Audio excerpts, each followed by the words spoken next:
কে আছো? চলে আসো। বলুন আপনার সমস্যা কি? সমস্যা তো অনেক, কোনটা দিয়ে শুরু করব সেটা তো বুঝতে পারছি না। ঠিক আছে ঠিক আছে, ধীরে সুস্থে ভাবে এক এক করে বলুন। কি বলবো ডাক্তার বাবু, পায়ে জুতো না দিলে মাটি লাগে, উপরে ছাতা না দিলে রোদ্দুরও লাগে, ঘরে ফ্যান না চালালে ঘুমাতে পারি না, ফ্যান চালালে মিটারের বিল বাড়ে, আর আইসক্রিম খেলে ঠান্ডা লাগে। কি বলবো ডাক্তার বাবু, বিশাল সমস্যা, কত রকম সমস্যা, কি করে বলবো ডাক্তার বাবু।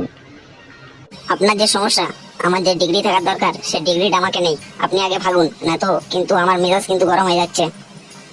নেক্সট, পরের জন্য কে আছো? চলে আসো। বলুন আবার কি হয়েছে তোমার?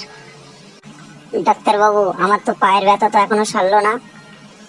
আপনাকে যে মলমটা দিয়েছিলাম লাগাতে বলেছিলাম সেটা কি লাগিয়েছিলে? লাগিয়েছি মানে? আমি প্রত্যেকদিন 3 বার করে লাগাই, এখন আবার লাগিয়ে এসেছি। কোথায় লাগিয়েছি মলম? কেন? ওই আম গাছে। আপনি তো বলেছিলেন যেখানে লেগেছে সেখানে আপনি গিয়ে মলম লাগাবেন। ওই আম গাছে লেগেছে বলে আমি সেখানেই তো মলম লাগাই, প্রত্যেকদিন 3 বার করে মলম লাগাই। ডাক্তারবাবু আপনি তো বলেছিলেন আগে। এবার আপনি এখান থেকে ভাগুন, না তো আপনাকে কোথায় কোথায় মলম লাগাবো আপনি কিন্তু নিজে ভেবে পাবেন না। এরপরে কে আসো? চলে আসো। এবার বলুন আপনার সমস্যা কি? ডাক্তার বাবু আমি কিন্তু কানে কম শুনি। বেশ, আপনি বলুন তো 5। কি বললেন ডাক্তার বাবু? বললেন 10। আপনাকে বললাম 5, আপনি বললেন 10। কংগ্রাচুলেশন, আপনি তো কানে তো বেশি শোনেন, আপনি তো কম শোনেন না। যান, আপনি এখন বেরিয়ে যান। ডাক্তার বাবু আরেকটি আমার সমস্যা আছে। কি সমস্যা? একটু তাড়াতাড়ি বলুন। আমি চোখেও একটু কম দেখি ডাক্তার বাবু। বলুন তো এইখানে কি কি লেখা আছে? এইখানে লেখা আছে ডাক্তার বাবু, একটা মই পানা আছে আর একটা বস্যি মতো আছে। ওটা হলো আপনার চোখের প্রবলেম না, ওটা হলো আপনার শিক্ষার প্রবলেম। আপনার চোখ ঠিক আছে, চলে যান এখন, এবার আপনি বাড়ি চলে যান। এরপরে কি আসো? চলে আসুন।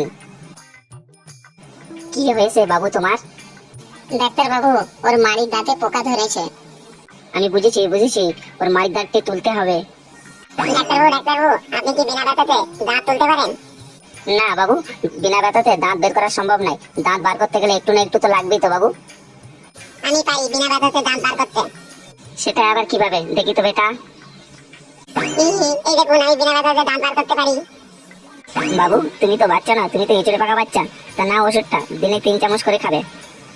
চামচ কিভাবে খাবো ডাক্তার বাবু? চামচ খেলে তো আমার গলা আটকে যাবে। বললাম তো তুমি তো একটা বাচ্চা নাও, তুমি তো হলো ঝান্ডু বাম।